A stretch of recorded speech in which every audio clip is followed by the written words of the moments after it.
जय हिंद दोस्तों, मेरा नाम है बहादुर लोधी और आज की इस वीडियो में हम लास्ट 12 मंथ के करंट अफेयर्स के सिलेक्टेड और मोस्ट इंपोर्टेंट 100 क्वेश्चन को डिस्कस करने वाले हैं। दोस्तों ये जो 100 क्वेश्चन है ना, ये काफ़ी अच्छे लेवल के क्वेश्चन है, मोस्ट इंपोर्टेंट क्वेश्चन है। और दोस्तों हमेशा की तरह इन सभी क्वेश्चन को हम बिल्कुल डिटेल में विथ एक्स्ट्रा फैक्ट के साथ में डिस्कस करेंगे। तो आइए दोस्तों बिना किसी देरी की शुरुआत कर लेते हैं नंबर फर्स्ट क्वेश्चन से। और नंबर फर्स्ट क्वेश्चन और मोस्ट से भी ज्यादा इंपॉर्टेंट क्वेश्चन है, अभी भारत रत्न 2024 से किसे सम्मानित किया गया? तो भारत रत्न 2024 के लिए चुना गया है कर्पूरी ठाकुर को। बी ऑप्शन हमारा करेक्ट आंसर हो जाएगा। तो इस क्वेश्चन में आप 5 स्टार लगा लीजिए, ये क्वेश्चन आपके एग्जाम में पूछा जाएगा। कर्पूरी ठाकुर कौन है, इनके बारे में हम कंप्लीट फैक्टों को जान लेते हैं। तो कर्पूरी ठाकुर जो हैं ये बिहार के पूर्व सीएम हैं और इनको मरणोपरांत भारत रत्न से सम्मानित किया जाएगा। और बात करें हम इनकी, तो ये बिहार के 2 बार सीएम रह चुके हैं और 1 बार ये डिप्टी सीएम रह चुके हैं। और याद रखना कि ये बिहार के पहले गैर कांग्रेसी मुख्यमंत्री थे और 1967 में ये डिप्टी सीएम बने और डिप्टी सीएम बनते ही इन्होंने बिहार में अंग्रेजी की अनिवार्यता को खत्म कर दिया था। और ये जो हैं ये पिछड़े वर्गों के हितों की वकालत करने के लिए काफ़ी ज़्यादा जाने जाते थे। ठीक है, ये थे कर्पूरी ठाकुर। अब इनको देश का सर्वोच्च नागरिक सम्मान दिया गया है भारत रत्न। तो भारत रत्न क्या है?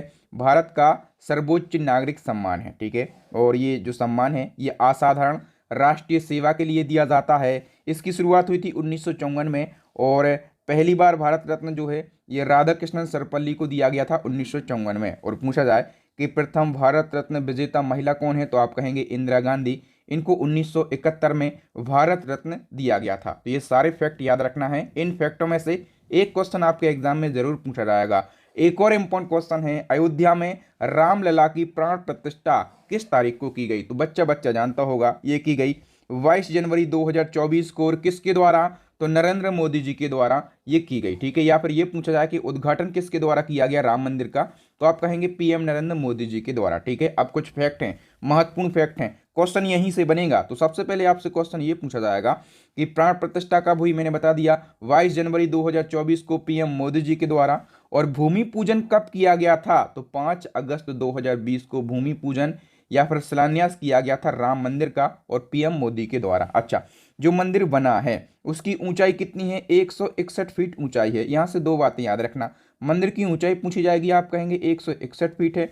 और रामलला की मूर्ति की यदि पूछी जाए, जो कि रामलला को बाल स्वरूप बनाया गया है, ठीक है, बाल स्वरूप उनकी मूर्ति स्थापित करी गई है, तो इनकी मूर्ति की ऊंचाई हो जाती है 51 इंच। ठीक है, और टोटल मंदिर की ऊंचाई हो जाती है 161 फीट।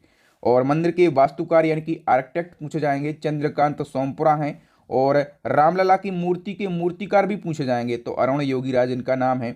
और निर्माण करने वाली कंपनी कौन सी कंपनी ने राम मंदिर का निर्माण किया? तो L&T यानी कि लार्सन एंड टुब्रो कंपनी ने राम मंदिर का निर्माण किया है। और ये जो कंपनी है ना, ये काफ़ी फेमस इंडियन कंपनी है। इसका हेडक्वार्टर जो है ये मुंबई में है। ओके, और राम मंदिर का निर्माण किस ट्रस्ट या फिर समिति के द्वारा करवाया गया? ये क्वेश्चन पूछा जाएगा। तो राम मंदिर बनाने के लिए एक ट्रस्ट बनाई गई थी, श्री राम जन्मभूमि तीर्थ क्षेत्र ट्रस्ट। ठीक है, और इसी के द्वारा राम मंदिर का निर्माण करवाया गया। ठीक है, तो ये सारी बातें, ये सारे फैक्ट आपको जरूर याद रखना है। नंबर थर्ड क्वेश्चन की हम बात करें तो 5वीं बार विश्व रैपिड शतरंज चैंपियनशिप पुरुष कैटेगरी में किस खिलाड़ी ने जीता है? करेक्ट आंसर हो जाएगा दोस्तों मैग्नसन कार्लसन ने। ठीक है, और हम बात करें कि ये जो चैंपियनशिप है इसका आयोजन कहाँ पर किया गया? तो उज्बेकिस्तान के समरकंद में इसका आयोजन किया गया। ठीक है, और ये ट्रॉफी जीती किसने है या विजेता कौन है, या फिर इसमें इस चैंपियनशिप में गोल्ड मेडल किसने जीता है? ये क्वेश्चन भी बन सकता है। तो मैग्निसन कार्लसन ने जीता है। ठीक है, और याद रखना दोस्तों ये नॉर्वे के शतरंज खिलाड़ी हैं, काफ़ी ज़्यादा फेमस हैं। कहाँ के हैं? नॉर्वे के शतरंज खिलाड़ी हैं। ओके, और इसी क्रम में एक और क्वेश्चन पूछा जाएगा कि विश्व रैपिड शतरंज चैंपियनशिप महिला कैटेगरी में किस खिलाड़ी ने गोल्ड मेडल जीता है? महिला कैटेगरी में पूछा जाए तो आप कहेंगे अनास्तासिया बोडनारूक ने जीता है। और ये कहाँ की हैं? तो ये रसिया की रहने वाली हैं। और इसी क्रम में हम बात करें कि विश्व रैपिड शतरंज चैंपियनशिप महिला कैटेगरी में भारतीय खिलाड़ी कोनेरू हम्पी ने कौन सा मेडल जीता है? तो अपने देश की हैं कोनेरू हम्पी और इन्होंने सिल्वर मेडल जीता है बी ऑप्शन करेक्ट हो जाएगा। नेक्स्ट है, केंद्र सरकार ने एशियन डेवलपमेंट बैंक यानी कि एडीबी का कार्यकारी निदेशक किसे नियुक्त किया है? करेक्ट आंसर हो जाएगा ऑप्शन सी, विकासशील के लिए। हम बात करें एडीबी की तो इसका फुल फॉर्म होता है एशियन डेवलपमेंट बैंक और इसका मुख्यालय है फिलीपींस के माडलियोंग में और इसकी स्थापना हुई थी 19 दिसंबर 1966 को। सदस्य देश कितने हैं? तो 68 इसमें सदस्य देश हैं और इन 68 सदस्य देशों में से 49 देश जो हैं ये एशिया के ही सदस्य हैं।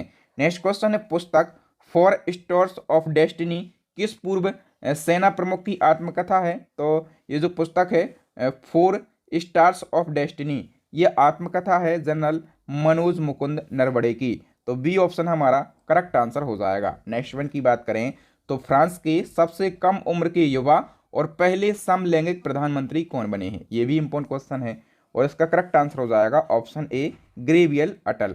और अब बात हुई है फ्रांस की, तो फ्रांस की राजधानी क्या है? पेरिस है। यहाँ की करेंसी यूरो है। प्रेसिडेंट कौन है? इमैनुअल मैक्रों जो हैं यहाँ के प्रेसिडेंट यानी कि राष्ट्रपति हैं और नए प्रधानमंत्री बन गए हैं ग्रेवियल अटल। नेक्स्ट क्वेश्चन, भूटान के नए प्रधानमंत्री कौन बने हैं? तो भूटान के नए प्रधानमंत्री बने हैं सेरेंग तोबगे। बी ऑप्शन करेक्ट हो जाएगा। भूटान की बात करें तो राजधानी क्या है? थिम्पू और करेंसी क्या है? भूटानी नगुल यहाँ की करेंसी है। यहाँ के राजा कौन है भूटान के? तो जिग्मे खेसर नामग्याल वांगचुंग यहाँ के राजा हैं। नए प्रधानमंत्री बन गए हैं सेरेंग तोबगे।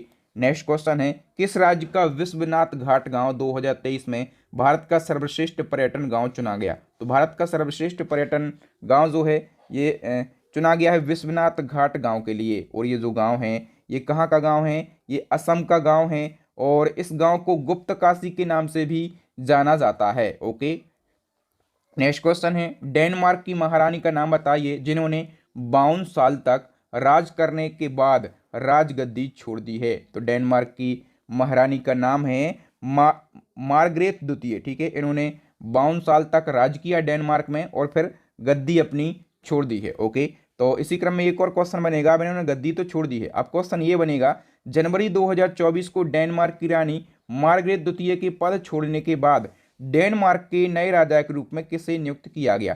तो डेनमार्क के नए राजा बन गए हैं प्रिंस फ्रेडरिक एक्स। ठीक है, और ये कौन है? तो जो रानी थी ना जिन्होंने 52 साल राज किया मार्गरेट द्वितीय, इनके बड़े बेटे हैं। डेनमार्क की बात कर लेते हैं तो राजधानी है कोपेनहेगन और यहाँ की करेंसी है डेनिश क्रोन और प्रधानमंत्री हैं मेटे फ्रेडरिक्सेन और नए राजा बन गए हैं prince Frederik x.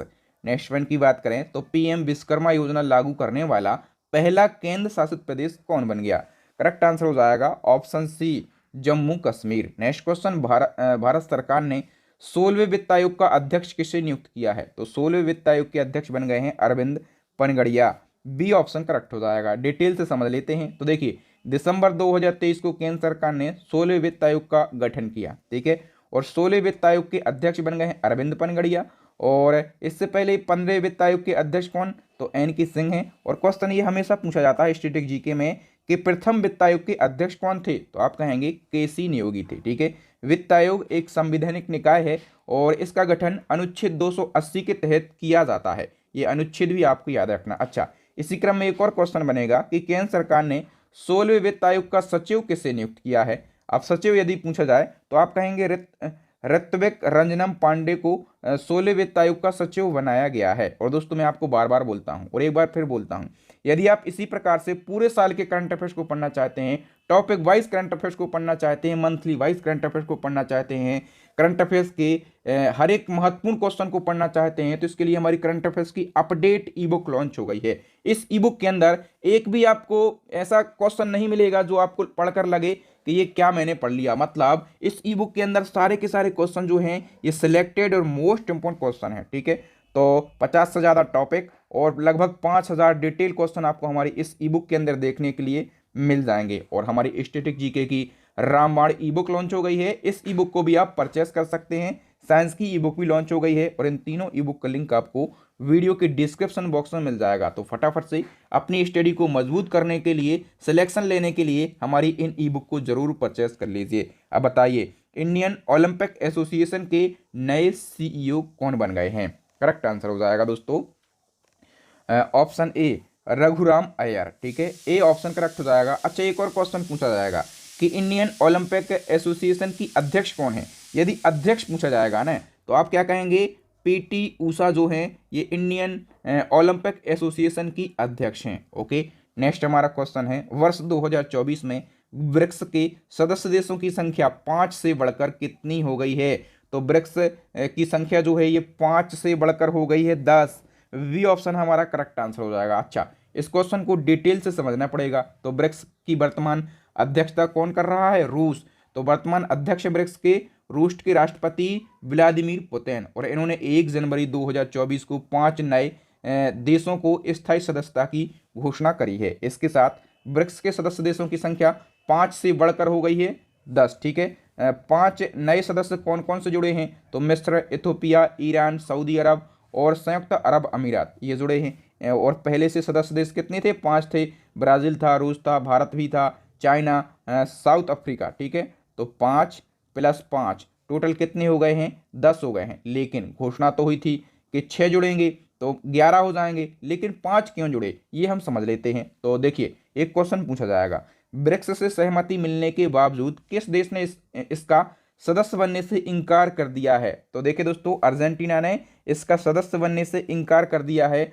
A option correct हो जाएगा। 2023 में दक्षिण अफ्रीका में ब्रिक्स शिखर सम्मेलन हुआ था। इसी दौरान 6 देशों को ब्रिक्स में शामिल करने पर औपचारिक सहमति बन गई थी। उस समय अर्जेंटीना ने भी कहा था कि ठीक है भैया, हम भी शामिल हो जाएंगे। अर्जेंटीना ने भी रुचि दिखाई थी, लेकिन अर्जेंटीना में चुनाव हुआ है और चुनाव के बाद हुआ सत्ता परिवर्तन, और सत्ता परिवर्तन हुआ जैसे ही तो अर्जेंटीना ने दूरी बना ली। ठीक है, अर्जेंटीना के जो राष्ट्रपति हैं जेवियर माइले, ठीक है, इन्होंने ऐलान किया है कि उनका देश ब्रिक्स का सदस्य नहीं बनेगा, क्योंकि वह परंपरागत रूप से अमेरिका का करीबी रहा है और अमेरिका का वो करीबी बना रहेगा, वो ब्रिक्स का सदस्य नहीं बनेगा। तो ब्रिक्स समिट जब हुआ तब घोषणा हुई थी कि 6 देश जुड़ेंगे। ठीक है, इस प्रकार से यदि 6 जुड़ते तो कितने हो जाते? 11 हो जाते।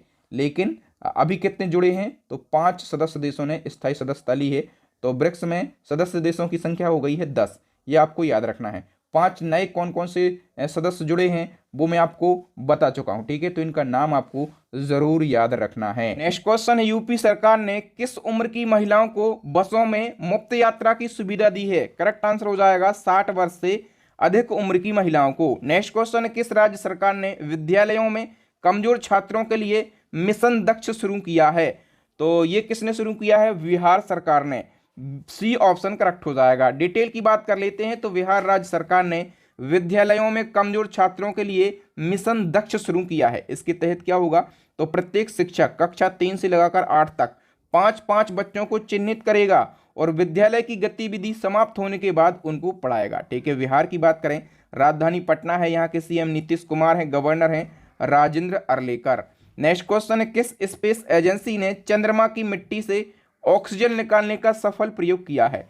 कौन सी स्पेस एजेंसी ने किया है? नासा ने किया है। और नासा के बारे में जानते हैं, ये अमेरिकी अंतरिक्ष एजेंसी है। इसका फुल फॉर्म पूछा जाता है national aeronautics and space administration होता है। स्थापना हुई थी 1958 में। हेडक्वार्टर है वॉशिंगटन डीसी में। इसका मोटो है फॉर दी बेनिफिट ऑल, और इसके प्रेजेंट टाइम पे चेयरमैन बिल नेल्सन है। कौन से नंबर के हैं? तो ये 14वें नंबर के चेयरमैन हैं। बताओ, विश्व एड्स दिवस कब मनाया जाता है? तो ये हर साल 1 दिसंबर को मनाया जाता है। ठीक है, डिटेल की बात करें तो एड्स दिवस हर साल 1 दिसंबर को मनाया जाता है। इसका उद्देश्य क्या है?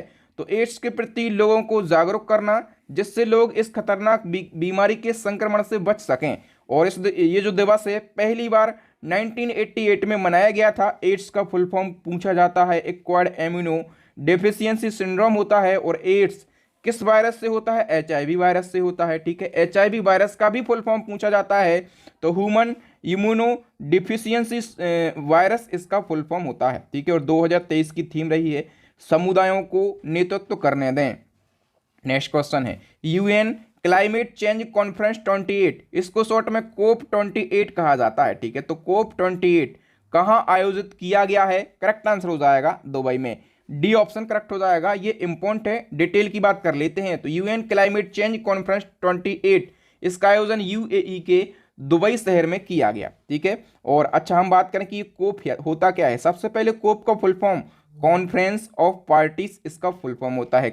विभिन्न देशों की सरकारें एक पार्टीज करती हैं, ठीक है। और इस साल कौन सा संस्करण है, 28वां संस्करण है। इसमें होता क्या है, तो यूएन क्लाइमेट समिट हर वर्ष आयोजित की जाती है ताकि वैश्विक सरकारें वैश्विक तापमान वृद्धि को सीमित करने के लिए उचित कदम उठा सकें।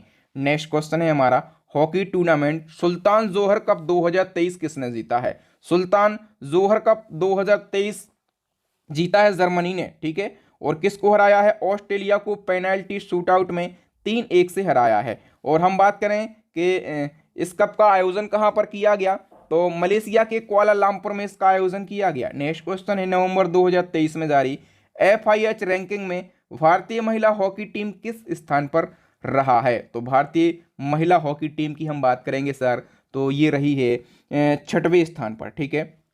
तो टॉप पर कौन सी टीम रही है, जो नीदरलैंड की टीम है, ठीक है। नीदरलैंड की टीम टॉप पर रही है, ठीक है। इसको आप जरूर याद रखेंगे। नेक्स्ट क्वेश्चन क्या है, जमानत पर रिहा किए गए आरोपियों के पैर में GPS ट्रैकर लगाने वाली देश की पहली पुलिस कौन सी बनी। तो ऐसे आरोपी जो जमानत पर रिहा हुए हैं उनको ट्रैक करने के लिए GPS ट्रैकर लगाने वाली देश की पहली पुलिस बनी है Jammu Kashmir police. C option correct हो जाएगा। नेक्स्ट क्वेश्चन, किस देश की प्रधानमंत्री शेख हसीना दुनिया की सबसे लंबे समय तक शासन करने वाली महिला प्रमुख बन गई हैं। तो दुनिया की सबसे लंबे समय तक शासन करने वाली महिला प्रमुख बन गई हैं शेख हसीना। और ये किस देश की प्राइम मिनिस्टर हैं, तो ये प्राइम मिनिस्टर हैं बांग्लादेश की। कहाँ के, बांग्लादेश की। और डिटेल की हम बात करें तो बांग्लादेश एशिया महाद्वीप में है, राजधानी ढाका है, करेंसी टका है, PM कौन है, शेख हसीना। और राष्ट्रपति कौन है, शहाबुद्दीन चुप्पू। और ये 22वें नंबर के राष्ट्रपति हैं और ये इसी साल राष्ट्रपति चुने गए हैं। नेक्स्ट क्वेश्चन है, राष्ट्रीय राइफल एसोसिएशन ऑफ इंडिया के नए अध्यक्ष कौन बन गए हैं। करेक्ट आंसर हो जाएगा Kalikesh Narayan Singh. B option correct हो जाएगा। नेक्स्ट क्वेश्चन है, हाल ही में पुस्तक सिंधिया और 1857 पुस्तक का विमोचन किया गया। इस पुस्तक के लेखक कौन है, लेखक का नाम आपको बताना है। तो राकेश पाठक इस पुस्तक के लेखक हैं। नेक्स्ट क्वेश्चन है, हाल ही में सभी आवारा कुत्तों की नसबंदी करने वाला दुनिया का पहला देश कौन सा बन गया। आवारा कुत्तों की नसबंदी करने वाला पहला देश भूटान बन गया है सर। सी ऑप्शन करेक्ट हो जाएगा। नेक्स्ट क्वेश्चन है, हाल ही में कौन सा राज्य अपने सभी जिलों में हॉलमार्किंग केंद्र स्थापित करने वाला पहला राज्य बन गया है। कौन सा राज्य बन गया है, केरला। ए ऑप्शन करेक्ट हो जाएगा। नेक्स्ट क्वेश्चन है, भारत और किस पड़ोसी देश के बीच संयुक्त सैन्य अभ्यास मित्र शक्ति 2023 आयोजित किया गया। तो मित्र शक्ति 2023 जो है इसका आयोजन अपने देश भारत और श्रीलंका के बीच में किया गया। सी ऑप्शन करेक्ट हो जाएगा। कौन सा संस्करण आयोजित हुआ है, तो 9वां संस्करण आयोजित हुआ है। आयोजन कहां पर किया गया है, तो पुणे में आयोजन किया गया। आयोजन स्थल भी पूछा जाता है ना, तो पुणे में आयोजन किया गया। बताओ, माउंट एवरेस्ट के पास 21,500 फीट से स्काई डाइविंग करने वाली पहली महिला कौन बनी है। करेक्ट आंसर हो जाएगा शीतल महाजन, ठीक है। और शीतल महाजन की हम बात करेंगे, ये कहां से बिलोंग करती हैं, तो महाराष्ट्र से ये बिलोंग करती हैं। नेक्स्ट क्वेश्चन है, भारतीय और अमेरिकी सेना के बीच युद्ध अभ्यास वज्र प्रहार 2023 कहां आयोजित किया गया। करेक्ट आंसर हो जाएगा मेघालय के उमरोई में। सी ऑप्शन करेक्ट हो जाएगा। वज्र प्रहार युद्ध अभ्यास के बारे में डिटेल को जान लेते हैं, तो इसका आयोजन भारत और अमेरिका की सेना के बीच में किया जाता है। आयोजन किया गया है मेघालय के उमरोई में। 14वां संस्करण आयोजित हुआ है और इस अभ्यास की शुरुआत हुई थी 2010 से। भारत और अमेरिका के बीच में और कौन कौन से युद्ध अभ्यास होते हैं, तो एक तो वज्र प्रहार होता है, ठीक है। दूसरा एक युद्ध अभ्यास का नाम युद्ध अभ्यास ही है, ठीक है। और तीसरा कौन सा होता है, मालाबार। ये 3 युद्ध अभ्यास भारत और अमेरिका के बीच में होते हैं। नेक्स्ट क्वेश्चन है, सुप्रीम कोर्ट परिसर में डॉक्टर साहब BR अम्बेडकर की प्रतिमा का अनावरण किसने किया है। सुप्रीम कोर्ट परिसर में डॉक्टर साहब BR अम्बेडकर की प्रतिमा का अनावरण किया है राष्ट्रपति द्रौपदी मुर्मू ने। वी ऑप्शन करेक्ट हो जाएगा। डिटेल की बात कर लेते हैं और अभी बाबा साहब अम्बेडकर की प्रतिमाएं कहां कहां पर स्थापित की गई हैं उन सभी को डिटेल से समझ लेते हैं। तो अभी 26 नवंबर को सुप्रीम कोर्ट परिसर में अम्बेडकर साहब की प्रतिमा का अनावरण किया है राष्ट्रपति द्रौपदी मुर्मू ने। और अक्टूबर 2023 में भारत के बाहर डॉक्टर साहब BR अम्बेडकर की सबसे ऊंची प्रतिमा अमेरिका में स्थापित की गई थी। किस नाम से, स्टैच्यू ऑफ इक्वलिटी के नाम से। और तेलंगाना के मुख्यमंत्री के चंद्रशेखर राव ने हैदराबाद में डॉक्टर BR अम्बेडकर की 125 फीट ऊंची प्रतिमा का अनावरण किया था 14 अप्रैल 2023 को। आप लोग अपना आंसर लगा रहा है कमेंट सेक्शन में कि नहीं लगा रहा है। वीडियो के लास्ट में स्कोर शेयर करना है कि आपने कितने सही क्वेश्चन के आंसर दिए हैं। और एक और बात बताओ अभी कमेंट सेक्शन में कि 14 अप्रैल को कौन सा स्पेशल डे होता है अम्बेडकर साहब का। फटाफट से कमेंट सेक्शन में कमेंट करिए। बताइए लोकमान्य तिलक राष्ट्रीय पुरस्कार 2023 से किसे सम्मानित किया गया। तो ये सम्मान किसको दिया गया है? प्रधानमंत्री नरेंद्र मोदी जी को दिया गया। बी ऑप्शन करेक्ट हो जाएगा। और लोकमान्य तिलक राष्ट्रीय पुरस्कार किसको दिया जाता है? ये पुरस्कार उन लोगों को दिया जाता है जिन्होंने राष्ट्र की प्रगति और विकास के लिए उत्कृष्ट कार्य किया हो। और मोदी जी तो लगातार उत्कृष्ट कार्यों पे कार्य कर ही रहे हैं। नेक्स्ट क्वेश्चन है किस एक्ट्रेस को दादा साहब फाल्के अवार्ड 2023 के लिए चुना गया? तो दादा साहब फाल्के अवार्ड 2023 लेकिन वर्ष 2021 के लिए ये अवार्ड हैं। किसको चुना गया है? वाहिदा रहमान के लिए। डी ऑप्शन करेक्ट हो जाएगा। ठीक है। और हम बात करें यदि 2022 की, तो 2022 का ये सम्मान किसको दिया गया था? आशा पारेख के लिए दिया गया था। किसको? आशा पारेख को 2022 का सम्मान दिया गया था। तो 22 भी याद रखना है, 23 भी याद रखना है। अब बताओ हाल ही में मैन ऑफ द सेंचुरी की उपाधि से किसे सम्मानित किया गया? करेक्ट आंसर हो जाएगा दोस्तों पंडित रामकिशन के लिए। ए ऑप्शन करेक्ट हो जाएगा। तो पंडित रामकिशन पूर्व लोकसभा सांसद हैं, ठीक है, और समाजवादी नेता हैं, ठीक है। और इनको man of the century, man of the century को हम क्या कहेंगे?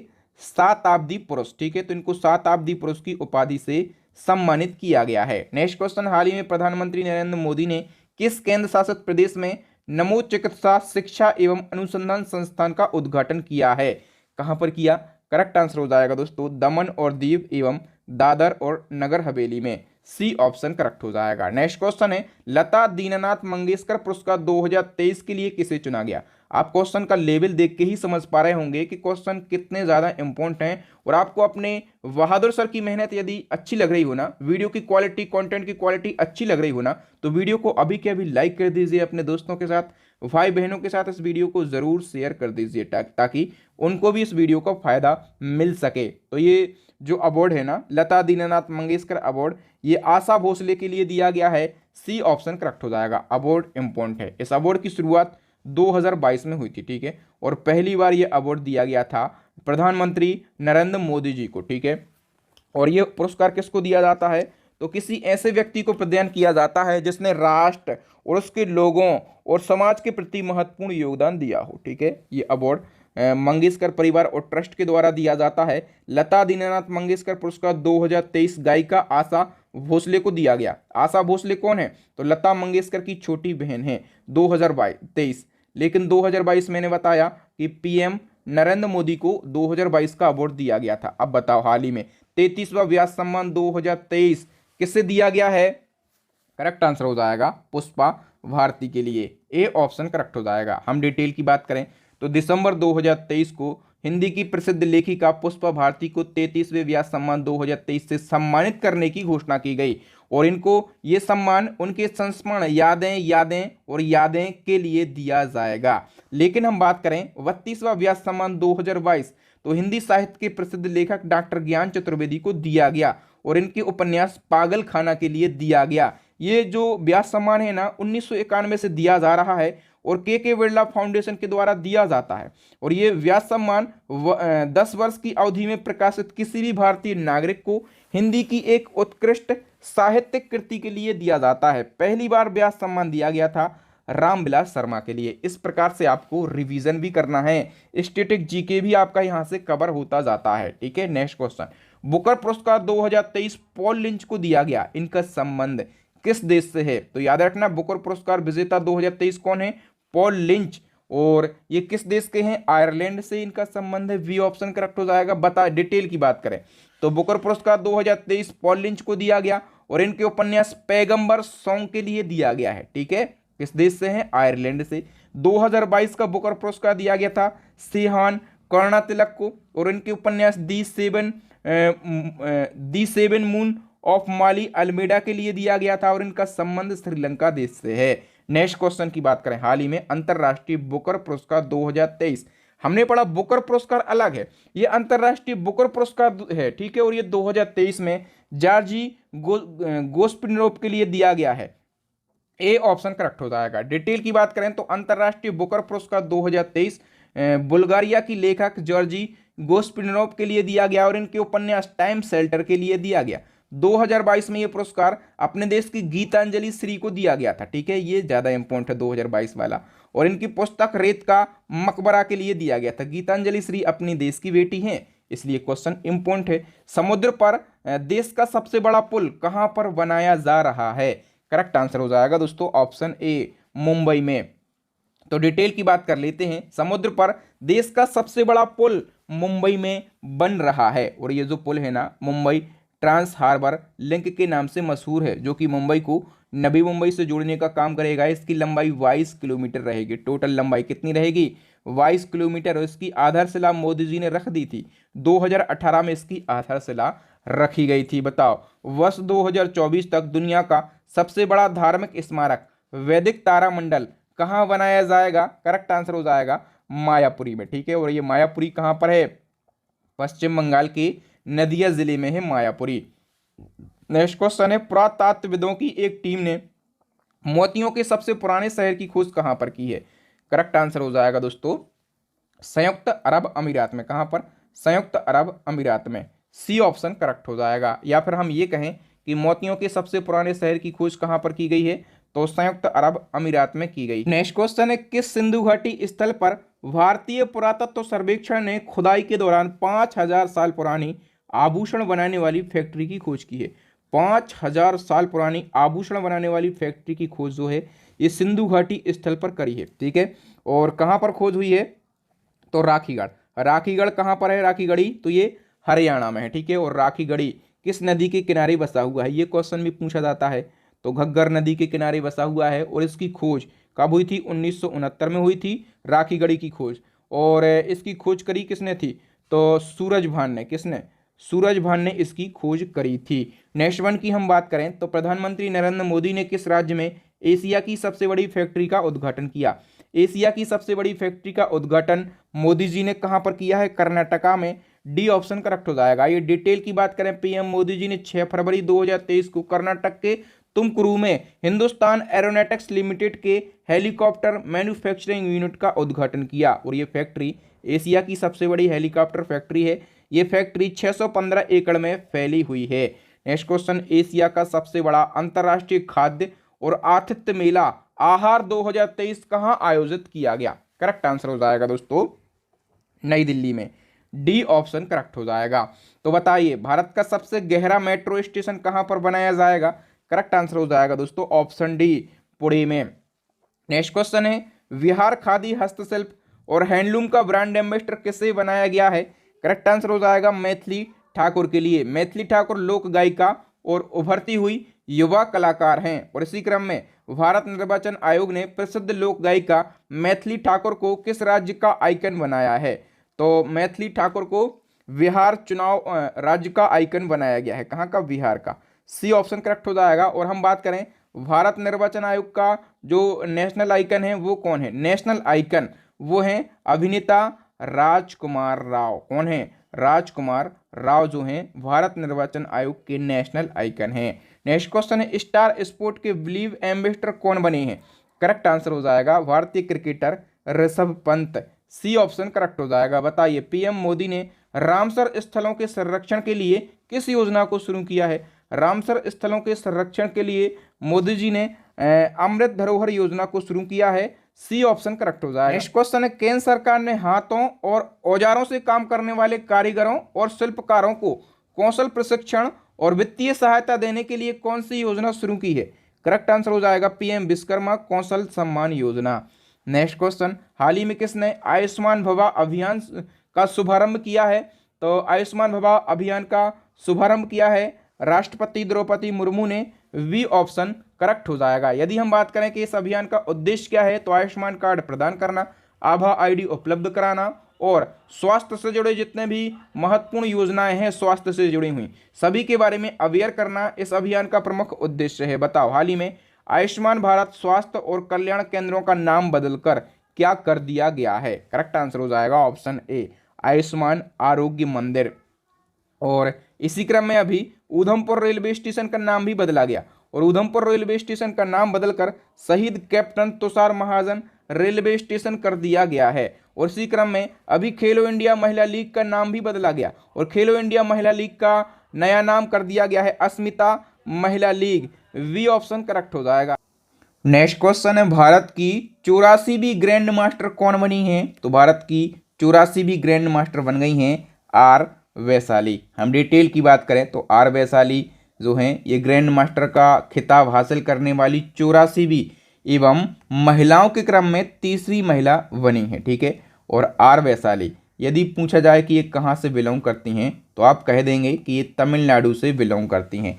ग्रैंड मास्टर क्या होता है? तो विश्व शतरंज संगठन फीडे के द्वारा शतरंज खिलाड़ियों को दी जाने वाली एक सर्वोच्च उपाधि होता है। ठीक है, अच्छा इसी क्रम में एक और क्वेश्चन पूछा जाएगा कि भारत के ग्रैंड मास्टर बनने वाली पहली भाई बहन की जोड़ी का नाम बताइए। तो करेक्ट आंसर हो जाएगा आर वैशाली और आर प्रज्ञानंद भाई बहन की ऐसी पहली जोड़ी है जो कि ग्रैंड मास्टर बने हैं। ठीक है, आर वैशाली मैंने अभी बताया कि ये 2023 में भारत की 84वीं ग्रैंड मास्टर बनी है। ठीक है, और महिलाओं के क्रम में तो महिलाओं के क्रम में ये तीसरी महिला ग्रैंड मास्टर बनी है। और जो इनके भाई हैं आर प्रज्ञानंद, इन्होंने ग्रैंड मास्टर का खिताब जीता था 2018 में। नेक्स्ट क्वेश्चन है, इसरो के किस वैज्ञानिक को शीर्ष फ्रांसीसी नागरिक सम्मान लीजन ऑफ ऑनर से सम्मानित किया गया? करेक्ट आंसर हो जाएगा V R Lalithambika. V option correct है। डिटेल की बात करें तो नवंबर 2023 को इसरो की वैज्ञानिक वी आर ललितांबिका को शीर्ष फ्रांसीसी नागरिक सम्मान लीजन ऑफ ऑनर से सम्मानित किया गया। उन्हें ये सम्मान भारत फ्रांस अंतरिक्ष सहयोग को बढ़ावा देने के लिए दिया गया है। नेक्स्ट क्वेश्चन है, क्रैश फायर टेंडर ऑपरेट करने वाली देश की पहली एयरपोर्ट महिला फायर फाइटर कौन बनी है? करेक्ट आंसर हो जाएगा ऑप्शन सी दिशा नायक। और दिशा नायक का पूछा जाए कहाँ से बिलोंग करती हैं तो ये गोवा राज्य से बिलोंग करती हैं। ये डिटेल की बात करें तो ये क्रैश फायर टेंडर क्या होता है? तो क्रैश फायर टेंडर एक विशेष अग्निशमन इंजन है जिसका उपयोग हवाई अड्डों, सैन्य हवाई अड्डों तथा हवाई अड्डों पर विमान बचाव और अग्निशमन के लिए किया जाता है। और इसी को ऑपरेट करने वाली देश की पहली एयरपोर्ट महिला जो हैं ये दिशा नायक बन गई हैं। कहाँ से बिलोंग करती हैं? गोवा से। नेक्स्ट क्वेश्चन, केंद्र सरकार ने सीआरपीएफ के महानिदेशक का अतिरिक्त प्रभार किसे दिया है? करेक्ट आंसर हो जाएगा दोस्तों अनीश दयाल सिंह के लिए। तो दोस्तों सीआरपीएफ के जो डीजी हैं एसएल थाउसेन ये रिटायर्ड हो चुके हैं नवंबर 2023 को। ठीक है, तो जो आईटीबीपी के डीजी हैं, ठीक है, आईटीबीपी के डीजी अनीश दयाल सिंह, ठीक है, इनको सीआरपीएफ के डीजी का अतिरिक्त प्रभार दे दिया गया है। नेक्स्ट क्वेश्चन, अर्जेंटीना के नए राष्ट्रपति कौन चुने गए हैं? करेक्ट आंसर हो जाएगा Javier Milei. B option correct हो जाएगा। और इन्होंने ही जो अर्जेंटीना ब्रिक्स का सदस्य देश बन रहा था ना, ठीक है, तो इन्होंने ही मना कर दिया है। तो इनका नाम आपको ज़रूर याद रखना है। नेक्स्ट क्वेश्चन है, आईसीसी पुरुष क्रिकेट वर्ल्ड कप 2023 का खिताब किसने जीता? तो क्रिकेट वर्ल्ड कप 2023 का खिताब जीत लिया है ऑस्ट्रेलिया ने अपने देश भारत को हराकर। डिटेल की हम बात कर लेते हैं तो क्रिकेट वर्ल्ड कप का आयोजन भारत में किया गया और 13वां संस्करण आयोजित हुआ है। शुभंकर बनाया गया था विलेज एंड टोंक के लिए और एथम सॉन्ग जो था ये था दिल जश्न बोले और इस सॉन्ग के कंपोजर थे प्रीतम। ठीक है, विजेता है ऑस्ट्रेलिया। ऑस्ट्रेलिया ने 6वीं बार ये खिताब जीता है। ऑस्ट्रेलिया की कप्तानी करी पैट कमिंस ने और उपविजेता रहा है अपना देश भारत और भारत की तरफ से कप्तानी करी रोहित शर्मा ने। ठीक है, तो ये सारी बातें, ये सारे फैक्ट आपको याद रखना है। बताओ, विश्व तीरंदाजी चैंपियनशिप में व्यक्तिगत गोल्ड मेडल जीतने वाली सबसे कम उम्र की खिलाड़ी कौन बनी है? करेक्ट आंसर हो जाएगा आदिति स्वामी। और आदिति स्वामी की एज जो है केवल और केवल 17 वर्ष है और विश्व तीरंदाजी चैंपियनशिप में ये व्यक्तिगत गोल्ड मेडल जीतने वाली सबसे कम उम्र की खिलाड़ी बन गई हैं। ये जो चैंपियनशिप है इसका आयोजन कहाँ पर किया गया? तो जर्मनी के बर्लिन में इसका आयोजन किया गया और इस चैंपियनशिप में भारत ने सबसे ज़्यादा पदक जीते हैं। कितने पदक जीते हैं? 4 पदक जीते हैं। इन 4 पदकों में से 3 गोल्ड पदक हैं, ठीक है, और एक जो है ये ब्रॉन्ज मेडल है। इस प्रकार से टोटल 4 मेडल जीते हैं। 4 मेडल के साथ में पदक तालिका में भारत टॉप पर है। नेक्स्ट क्वेश्चन है, हाल ही में महिलाओं की 100 मीटर बाधा दौड़ 13 सेकंड में पूरी करने वाली पहली भारतीय महिला कौन बन गई हैं? फटाफट से आंसर लगाइए। इनका नाम है ज्योति याराजी। डी ऑप्शन करेक्ट हो जाएगा। नेक्स्ट क्वेश्चन है, वनडे क्रिकेट में सबसे तेज 2000 रन बनाने का रिकॉर्ड किसने बनाया है? करेक्ट आंसर हो जाएगा भारतीय क्रिकेटर शुभमन गिल ने। नेक्स्ट क्वेश्चन है, नॉर्थ चैनल पार करने वाले विश्व के सबसे कम उम्र के व्यक्ति और वो भी भारतीय व्यक्ति कौन बन गए हैं? करेक्ट आंसर हो जाएगा अंशुमन झिंगरन। ठीक है, अंशुमन झिंगरन मूल रूप से कहाँ के? तो मुंबई के निवासी हैं। इनकी उम्र मात्र 18 वर्ष है और इन्होंने नॉर्थ चैनल को पार किया है और ऐसा करने वाले ये सबसे कम उम्र के व्यक्ति बन गए हैं और वो भी भारतीय व्यक्ति हैं। नॉर्थ चैनल की यदि हम बात करें तो नॉर्थ चैनल स्कॉटलैंड और उत्तरी आयरलैंड के बीच में स्थित एक जलडमरू मध्य है। यहाँ पर जो तैराकी है ना, ये काफ़ी कठिन होती है क्योंकि यहाँ का पानी बहुत ही ज़्यादा ठंडा होता है। अब देखिए, बैडमिंटन टूर्नामेंट कनाडा ओपन 2023 में पुरुष एकल का खिताब किस भारतीय ने जीता है? तो कनाडा ओपन 2023 में पुरुष एकल का खिताब लक्ष्य सेन ने अपने नाम पर किया है। नेक्स्ट क्वेश्चन है, विश्व की पहली चिकनगुनिया वैक्सीन को किस देश ने मंजूरी दी है? करेक्ट आंसर हो जाएगा ऑप्शन ए, अमेरिका देश ने। डिटेल से क्वेश्चन को समझ लेते हैं। तो विश्व की पहली चिकनगुनिया की वैक्सीन को अमेरिका के खाद्य और औषधि प्रशासन ने मंजूरी दे दी है और इस वैक्सीन को एक्सचिप नाम दिया गया है। क्या? एक्सचिप। और इसको फ्रांसीसी बायोटेक कंपनी वेलनोवा ने तैयार किया है। नेक्स्ट क्वेश्चन है, समान नागरिक संहिता को अपनाने वाला पहला भारतीय राज्य कौन सा बना है? मोस्ट इंपोर्टेंट क्वेश्चन है और इसका करेक्ट आंसर हो जाएगा दोस्तों ऑप्शन बी, उत्तराखंड राज्य। नेक्स्ट क्वेश्चन है, भारत का पहला स्वदेशी विकसित ई ट्रैक्टर किसने लॉन्च किया है? करेक्ट आंसर हो जाएगा केंद्रीय मंत्री डॉक्टर जितेंद्र सिंह ने। सी ऑप्शन करेक्ट हो जाएगा। हम बात करें भारत का पहला स्वदेशी ई ट्रैक्टर, इसको नाम दिया गया है प्राइमा 8011 और डॉक्टर जितेंद्र सिंह जो कि केंद्रीय मंत्री हैं, इनके द्वारा लॉन्च किया गया और इस ट्रैक्टर को central mechanical engineering research institute Durgapur के द्वारा विकसित किया गया है। नेक्स्ट क्वेश्चन है, दुनिया का पहला 3D रॉकेट किस कंपनी के द्वारा लॉन्च किया जाएगा? करेक्ट आंसर हो जाएगा दोस्तों अग्निकुल कंपनी के द्वारा। बी ऑप्शन करेक्ट हो जाएगा। इस क्वेश्चन को हम डिटेल से समझने का प्रयास करते हैं। तो चेन्नई की अग्निकुल कॉस्मोस कंपनी ने दुनिया का पहला 3D रॉकेट बनाया है और इस रॉकेट को नाम दिया है अग्निबाण। और जो इंजन है ना, इंजन को नाम दिया गया है अग्निलेट। किस कंपनी ने डेवलप किया है? तो कंपनी का नाम है अग्निकुल। कहाँ से लॉन्च किया जाएगा? सतीश धवन स्पेस सेंटर श्रीहरिकोटा से इसको लॉन्च किया जाएगा। भारत की पहली सोलर सिटी कौन सी बनेगी? तो भारत की पहली सोलर सिटी बनेगी मध्य प्रदेश की सांची। ए ऑप्शन करेक्ट हो जाएगा। ठीक है, मध्य प्रदेश के रायसेन जिले में स्थित सांची शहर और भारत की प्रथम सोलर सिटी इसको बनाया जाएगा। नेक्स्ट क्वेश्चन है, वैश्विक आतंकवाद सूचकांक 2023 यानी कि टेररिज्म इंडेक्स की हम बात कर रहे हैं। तो इसके अनुसार भारत आतंकवाद से प्रभावित देशों की सूची में किस स्थान पर है? अपना देश भारत आतंकवाद से प्रभावित देशों की सूची में 13वें स्थान पर है। और डिटेल की हम बात कर लेते हैं तो पहले स्थान पर कौन सा है? अफगानिस्तान। अपना पड़ोसी देश पाकिस्तान 6वें स्थान पर है। अपना भारत देश 13वें स्थान पर है और जारीकर्ता institute for economic and peace जो कि ऑस्ट्रेलिया की एक संस्था है, इसके द्वारा टेररिज्म इंडेक्स जारी किया गया। बताओ, ग्लोबल जेंडर गैप इंडेक्स 2023 में भारत कौन से स्थान पर रहा है? करेक्ट आंसर हो जाएगा दोस्तों ऑप्शन बी, 127वें स्थान पर। तो हाल ही में विश्व आर्थिक मंच के द्वारा ग्लोबल जेंडर गैप इंडेक्स 2023 जारी किया गया। कुल 146 देशों में से भारत 127वें स्थान पर रहा है। टॉप पर आइसलैंड, नंबर 2 पे नॉर्वे और 3 पर फिनलैंड रहा है। नेक्स्ट क्वेश्चन, हाल ही में केंद्रीय जांच ब्यूरो यानी कि सीबीआई ने भारत में साइबर अपराधियों पर व्यापक कार्रवाई करने के लिए कौन सा ऑपरेशन शुरू किया है? करेक्ट आंसर हो जाएगा ऑपरेशन चक्र 2। ए ऑप्शन करेक्ट हो जाएगा।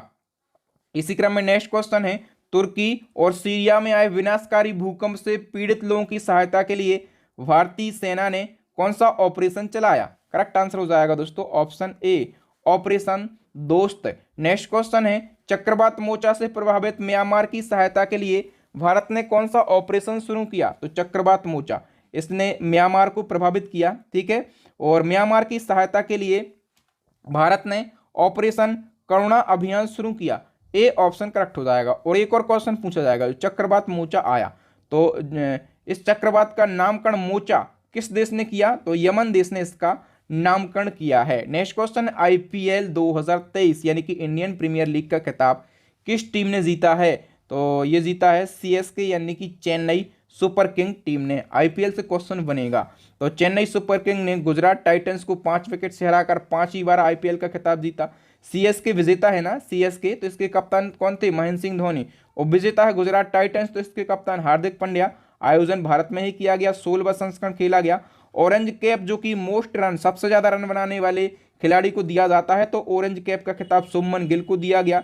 और पर्पल कैप का जो खिताब है, मोस्ट विकेट, सबसे ज्यादा विकेट लेने वाले खिलाड़ी को दिया जाता है, मोहम्मद शमी को पर्पल कैप का अवार्ड दिया गया। अब डब्ल्यूपीएल की हम बात कर लेते हैं। जिस प्रकार से पुरुषों के लिए आईपीएल होता है, उसी प्रकार से, उसी तर्ज पर महिलाओं के लिए डब्ल्यूपीएल शुरू किया गया। पहली बार, पहला संस्करण है ये डब्ल्यूपीएल का, ठीक है। और पहली बार ये खिताब जीत लिया है मुंबई इंडियंस ने। डी ऑप्शन करेक्ट हो जाएगा, ठीक है। तो हम डिटेल की बात कर लेते हैं। मुंबई इंडियंस ने दिल्ली कैपिटल को 7 विकेट से हराकर डब्ल्यूपीएल का खिताब अपने नाम कर लिया।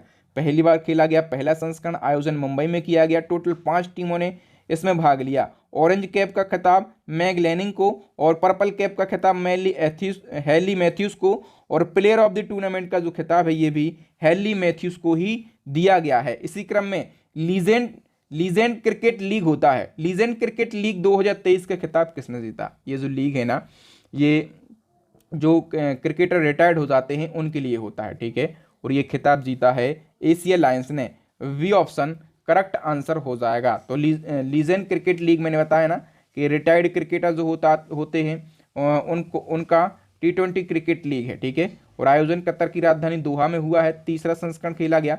विजेता है एशिया लायंस और इसके कप्तान शाहिद अफरीदी थे। उपविजेता कौन है? वर्ल्ड लायंस इसकी उपविजेता है। नेक्स्ट क्वेश्चन है, आईसीसी वर्ल्ड टेस्ट चैंपियनशिप 2023 की विजेता टीम कौन सी है? करेक्ट आंसर हो जाएगा ऑस्ट्रेलिया इसकी विजेता टीम है, ठीक है। और ऑस्ट्रेलिया ने भारत को 109 रन से हराकर ये चैंपियनशिप जीती है। नेक्स्ट वन की हम बात करें तो किस देश की महिला टीम ने आईसीसी महिला T20 वर्ल्ड कप 2023 का खिताब जीत लिया? तो आईसीसी महिला T20 वर्ल्ड कप 2023 का खिताब किसने जीत लिया है? ये भी भैया ऑस्ट्रेलिया ने जीत लिया है। सी ऑप्शन करेक्ट हो जाएगा। ऑस्ट्रेलिया मतलब क्रिकेट में बहुत शानदार प्रदर्शन कर रहा है। अब ऑस्ट्रेलिया की जो महिला क्रिकेट टीम है फाइनल में दक्षिण अफ्रीका को 19 रनों से हराकर 6ठी बार महिला T20 वर्ल्ड कप का खिताब अपने नाम किया है। कौन सा संस्करण है? 8वां संस्करण। आयोजन दक्षिण अफ्रीका में किया गया। जीता है ऑस्ट्रेलिया ने, उपविजेता रहा है दक्षिण अफ्रीका। और हम बात करें भारत ने किस टीम को हराकर पहला महिला अंडर 90 T20 वर्ल्ड कप 2023 जीता है? तो देखिए जो महिला अंडर 90 T20 वर्ल्ड कप है ना, ये पहली बार आयोजित हो रहा है, ठीक है। और पहली बार किसने जीत लिया है? अपने देश भारत ने जीत लिया है। और भारत ने किसको हराया है? इंग्लैंड को 7 विकेट से हराया है, ठीक है। आयोजन की बात करें तो आयोजन कहां पर किया गया? साउथ अफ्रीका में इसका आयोजन किया गया है। नेक्स्ट क्वेश्चन है, आदिवासी बस्तियों को मुख्य रास्ते से जोड़ने के लिए किस राज्य ने बिरसा मुंडा जोड़ रास्ते योजना शुरू की है? करेक्ट आंसर हो जाएगा दोस्तों, किस राज्य ने ये शुरू की है? करेक्ट आंसर हो जाएगा महाराष्ट्र राज्य ने। ए ऑप्शन करेक्ट हो जाएगा। नेक्स्ट क्वेश्चन, किस राज्य सरकार ने किसानों को 6,000 रुपये सालाना अनुदान देने के लिए नमो शेतकारी महासम्मान योजना को मंजूरी दी है? तो ये योजना भी किस राज्य में मंजूर की गई है? महाराष्ट्र राज्य में। डी ऑप्शन करेक्ट हो जाएगा। अब बताओ, जल निकायों के पुनर्निर्माण के लिए किस राज्य सरकार ने अमा पोखरी योजना की शुरुआत की है? तो करेक्ट आंसर हो जाएगा उड़ीसा की सरकार ने। नेक्स्ट क्वेश्चन है, किस राज्य ने विदेशी प्रवासियों को वित्तीय सहायता प्रदान करने के लिए शुभ यात्रा योजना शुरू की है? करेक्ट आंसर हो जाएगा ऑप्शन सी, केरला की सरकार ने। नेक्स्ट क्वेश्चन है, G20 वार्षिक शिखर सम्मेलन 2023 की मेजबानी किस देश ने की है? बच्चा बच्चा जानता होगा, इसकी मेजबानी अपने देश भारत ने की है। लेकिन फैक्टों की बात करेंगे क्योंकि ये सबसे ज्यादा इंपॉर्टेंट है। G20 शिखर सम्मेलन का संस्करण कौन सा है? 18वां संस्करण। और इसकी अध्यक्षता करी है अपने देश के पीएम मोदी जी ने। भारत ने ही अध्यक्षता करी है। आयोजन भारत में किया गया है, ठीक है। और कहाँ? देश की राजधानी नई दिल्ली में आयोजन किया गया है। और आयोजन नई दिल्ली की किस बिल्डिंग में किया गया? तो भारत मंडपम जो बिल्डिंग है ना, ठीक है, इस बिल्डिंग में आयोजन किया गया, ठीक है। और थीम क्या है? वसुधैव कुटुंबकम, हिंदी में एक पृथ्वी एक कुटुंब एक भविष्य, one earth one family one future इसकी थीम है। G20 की बात करेंगे तो सभी को पता होगा 19 देशों और एक यूरोपीय यूनियन का एक समूह है, ठीक है। इसमें टोटल 20 सदस्य देश थे, लेकिन अब कितने हो गए हैं, अब हो गए हैं 21। ठीक है, और स्थापना 1999 में। भारत भी G20 का हिस्सा है। G20 का जो पहला सम्मेलन है ये अमेरिका में हुआ था, और 2022 वाला इंडोनेशिया में हुआ है। 2023 वाला कहाँ पर हुआ, भारत में, और 2024 वाला कहाँ पर होगा, ब्राजील के अंदर होगा। समलैंगिक विवाह को रजिस्टर्ड करने वाला पहला दक्षिण एशियाई देश कौन बना है? करेक्ट आंसर हो जाएगा दोस्तों option D, Nepal. Next question, किस शहर की पुलिस ने देश में पहली बार पुलिस ड्रोन यूनिट लॉन्च किया है? तो करेक्ट आंसर हो जाएगा दोस्तों चेन्नई की पुलिस ने। और इसी क्रम में एक दो और क्वेश्चन पूछे जाएंगे, जैसे भारत का पहला ड्रोन परीक्षण केंद्र किस राज्य में खोला गया है? करेक्ट आंसर हो जाएगा दोस्तों ऑप्शन सी, तमिलनाडु राज्य में। और इसी क्रम में एक और क्वेश्चन पूछा जाएगा, भारत का पहला ड्रोन स्कूल कहां पर खोला गया? करेक्ट आंसर हो जाएगा मध्य प्रदेश के ग्वालियर जिले में। डी ऑप्शन करेक्ट हो जाएगा। नेक्स्ट क्वेश्चन है, केंद्र सरकार के द्वारा जारी भारत में सड़क दुर्घटनाएं रिपोर्ट 2022 में सबसे ज्यादा सड़क दुर्घटनाएं किस शहर में हुई हैं? सबसे ज्यादा सड़क दुर्घटनाएं हुई हैं कहां पर? दिल्ली शहर में। ठीक है, हम बात करें कि दिल्ली शहर में सबसे ज्यादा सड़क दुर्घटनाएं हुई हैं। ठीक है, 5,662। उसके बाद इंदौर शहर में, उसके बाद जबलपुर शहर में, उसके बाद बेंगलुरु शहर में। मतलब सड़क दुर्घटनाओं में दिल्ली टॉप पर है। अब बताओ, विश्व प्रेस स्वतंत्रता सूचकांक 2023 में भारत की रैंकिंग क्या है? करेक्ट आंसर हो जाएगा भारत 161वें स्थान पर है। तो आइए डिटेल की हम बात कर लेते हैं। विश्व प्रेस स्वतंत्रता सूचकांक रिपोर्टर्स विदाउट बॉर्डर के द्वारा जारी किया जाता है, और मीडिया की स्वतंत्रता के मामले में 180 देशों में से भारत 161वें स्थान पर है। ठीक है, 2022 में अपन 150वें स्थान पर थे। ठीक है, अभी 161वें स्थान पर हैं। तो अंतिम पायदान पर उत्तर कोरिया है, और टॉप पर नॉर्वे है, सेकंड पर आयरलैंड है, और थर्ड पर है डेनमार्क। नेक्स्ट वन की हम बात करते हैं, सुप्रीम कोर्ट की पहली महिला न्यायाधीश का नाम बताइए जिनका हाल ही में निधन हो गया है। मोस्ट से भी ज्यादा इंपॉर्टेंट क्वेश्चन है, हम बचपन से पढ़ते आ रहे हैं। सुप्रीम कोर्ट की पहली महिला न्यायाधीश का नाम है फातिमा बीबी, और इनका हाल ही में निधन भी हो गया है। डिटेल को पढ़ लेते हैं। तो सुप्रीम कोर्ट की पहली महिला न्यायाधीश है फातिमा बीबी, और 23 नवंबर 2023 को 96 वर्ष की आयु में इनका निधन हुआ है। इनका जन्म हुआ था 1927 में, केरला के पथानामथिट्टा में इनका जन्म हुआ था। इनका पूरा नाम क्या है? मीरा साहब फातिमा बीबी इनका पूरा नाम है। तमिलनाडु की ये राज्यपाल भी रह चुकी हैं, और ये सुप्रीम कोर्ट की पहली जज कब बनी थी? 1989 में, और 1989 से 1992 तक ये जज रहीं, और ये भारत के आयकर अपीलीय न्यायाधिकरण की पहली महिला सदस्य भी बनी थी। नेक्स्ट वन की हम बात कर लेते हैं, 72वीं मिस यूनिवर्स प्रतियोगिता 2023 का खिताब किसने जीता है? करेक्ट आंसर हो जाएगा सैनिस पलासियोस ने। कहाँ से ये बिलोंग करती हैं? तो निकारागुआ देश से ये बिलोंग करती हैं। डिटेल की बात करें तो मिस यूनिवर्स प्रतियोगिता 2023 का 72वां संस्करण है। आयोजन अल सल्वाडोर देश में किया गया है, और 72वीं मिस यूनिवर्स की यदि हम बात करें तो कौन बनी है? सेनिस पलासियोस। ठीक है, और इस प्रतियोगिता में भारत की तरफ से किसने भाग लिया था? श्वेता शारदा ने। और इस प्रतियोगिता में पहली बार पाकिस्तान देश ने भी डेब्यू किया, और इस प्रतियोगिता में दुनिया भर की 86 सुंदरियों ने भाग लिया है। 71वीं मिस यूनिवर्स प्रतियोगिता 2022 बनी थी अमेरिका की आर बोनी ग्रेबियल, और 70वीं मिस यूनिवर्स प्रतियोगिता जो कि सबसे ज़्यादा इंपॉर्टेंट है, क्योंकि ये बनी थी 2021 में अपने देश की बेटी हरनाज कौर संधू। तो 2021 की जो 70वीं मिस यूनिवर्स प्रतियोगिता है ये भी इम्पोर्टेंट है, इसको भी आप जरूर याद रखेंगे। हमने करंट अफेयर्स के सिलेक्टेड मतलब मोस्ट इंपोर्टेंट 100 क्वेश्चन को डिस्कस कर लिया है। ये 100 क्वेश्चन आपके एग्जाम में बन सकते हैं। ठीक है, और इसी क्रम में आप यदि करंट अफेयर्स को टॉपिक वाइज पढ़ना चाहते हैं कम समय में और आसान भाषा में, तो हमारी ई बुक को आप परचेस कर लीजिए। हमारी स्टैटिक जीके की रामायण ई बुक लॉन्च हो गई है, इसको भी आप परचेस कर लीजिए। जनरल साइंस की ई बुक लॉन्च हो गई है, इसको भी आप परचेस कर लीजिए। इन तीनों ई बुक का लिंक आपको कहां पर मिलेगा भैया? वीडियो के डिस्क्रिप्शन बॉक्स में। ठीक है, तो फटाफट से इनको परचेस कर लीजिए। एक क्वेश्चन आपको छोड़कर जा रहा हूं एज अ टेस्ट, आपको इसका आंसर बताना है। विश्व प्रेस स्वतंत्रता सूचकांक 2023 में भारत की रैंकिंग क्या है? ठीक है, फटाफट से आंसर लगाइए इस क्वेश्चन का।